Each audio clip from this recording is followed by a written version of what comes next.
YV Subbareddy గారు నమస్కారం sir. Tirumala పవిత్రతను కాపాడంలో మీరు చూపించిన శ్రద్ధ ఇప్పుడు సిట్ ఛార్జ్షీట్ రూపంలో ఊరూరా మారు మోగుతోంది. సాధారణంగా పాల నుంచి నెయ్యి తీయడం అందరికీ తెలుసు, కానీ పాలు లేకుండా నెయ్యి తయారు చేసే టెక్నాలజీని కనిపెట్టిన ఘనత మాత్రం మీకే దక్కింది. సైన్స్ క్లాసుల్లో కూడా ఎవరూ చెప్పని ఈ సింథటిక్ మ్యాజిక్ చూస్తుంటే మీరు కేవలం రాజకీయం మాత్రమే కాదు, భక్తుల నమ్మకాన్ని కెమికల్స్తో కలిపేసిన అద్భుతమైన కెమిస్ట్రీ కూడా ప్రదర్శించారని అర్థమవుతోంది. మీరు టీటీడీ చైర్మన్గా ఉన్నారా, లేక ఏదైనా కెమికల్ ఫ్యాక్టరీకి మేనేజర్గా ఉన్నారా అన్న సందేహం వస్తోంది. కానీ అన్నిటికంటే ఆశ్చర్యకరమైన విషయం ఏమిటంటే మీ భక్తి ప్రవృత్తులు కోర్టు మెట్లు ఎక్కే దగ్గర చూపించిన వేగం.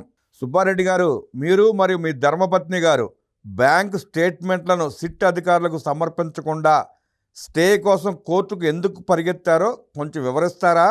నిజాయితీ ఉంటే భయం ఎందుకు సార్? మీరు ఏ తప్పు చేయలేదని, అంతా వెంకన్న సాక్షిగా ధర్మబద్ధంగా జరిగిందని మైకుల ముందు మీ పార్టీ వారు గంభీరంగా చెబుతారు కదా. మరి మీ ఖాతాలోకి ఎక్కడి నుండి నిధులు వచ్చాయి, ఎక్కడికి వెళ్ళాయి అనే చిన్న స్టేట్మెంట్ చూపించడానికి అంత వణుకెందుకు సార్? పురాణాల్లో తన రాకను విష్ణువు గమనించలేదని భావించిన భృగు మహర్షి తీవ్రమైన కోపంతో విష్ణువు వక్షస్థలంపై తన్నాడు. అప్పుడు విష్ణుమూర్తి కోపగించుకోకుండా మహర్షి పాదాలు నొచ్చుకుని ఉంటాయని మెల్లగా ఒత్తుతూ ఆయన పాదంలో ఉన్న అహంకారపు కన్ను చిదిమేశారు. కానీ సుబ్బారెడ్డి గారు, మీకు విషయం తెలుసా? మీరు మహర్షులు కారు, భృగులు అంతకంటే కారు. మీ విషయంలో ఆ శ్రీహరి అంత మెల్లగా అసలు ఉండడు. మీ పాదాల కింద ఉన్నది అహంకారపు కన్ను కాదు, అవినీతి పుట్ట. ఆ పుట్ట పగిలే రోజు దగ్గరలోనే ఉంది.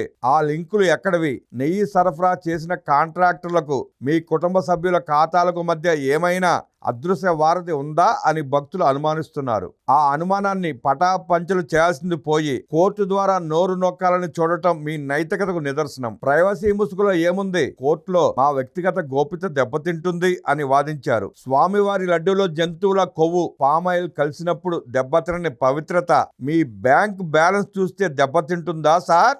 ఆనాడు మీ అధికారులు కల్తీ జరుగుతోందని రిపోర్ట్లు ఇచ్చినా ఎందుకు లైట్ గా తీసుకున్నారు? బహుశా మీరు అంతా మనవాళ్లే కదా, కొంచెం ఆయిల్ కలిపితే లడ్డు ఇంకా సాఫ్ట్ గా వస్తుందని అనుకున్నారేమో. ఆవు పాలు లేని నెయ్యి సరఫరా చేసిన కంపెనీలకు వందల కోట్ల కాంట్రాక్టులు కట్టబెట్టడం మీ పాపానికి పరాకాష్ట. కోట్లాది మంది భక్తులు పరమ పవిత్రంగా భావించే లడ్డూలో ఆవు నెయ్యికి బదులు పామాయిల్ కెమికల్స్ కలిపి అరోమా కోసం ఎసెన్స్ వాడిన మీ ఘరానా తెలివి చాలా గొప్పది. అంటే మీరు భక్తులకు ఇచ్చింది ప్రసాదం కాదు, ఒక కెమికల్ కాక్టైల్ అన్నమాట. ప్రసాదంలో పవిత్రత కంటే నీకు కమిషన్లే ముఖ్యమని సిట్ ఛార్జ్షీట్ చూస్తుంటే ఇట్టే అర్థమవుతోంది.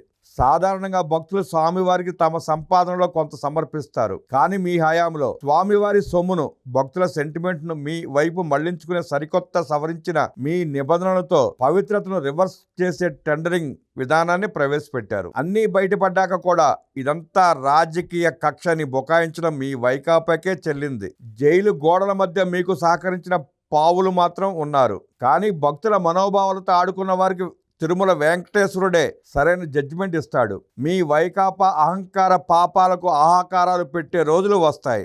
మీ పాప చతుష్టయంలో ఒకడిని సొంత ఊరే కాండ్రించి ఉమ్మేసింది. పున్నామ నరకం తప్పించాల్సిన కొడుక్కి కొరువు పెట్టి అనుభవిస్తున్నాడు. ఇప్పటికే చెప్పాగా, ఎవ్వడూ తప్పించుకోలేడు. వైవి గారు, గుర్తుంచుకోండి, కోర్టుల నుండి స్టేలు తెచ్చుకోవచ్చు, కానీ ఆ 7 కొండల వాడి నుండి వచ్చే తీర్పు నుండి ఎవ్వడూ తప్పించుకోలేరు. ఎలా ఉంటుందో కూడా మీ ఊహకు అందదు.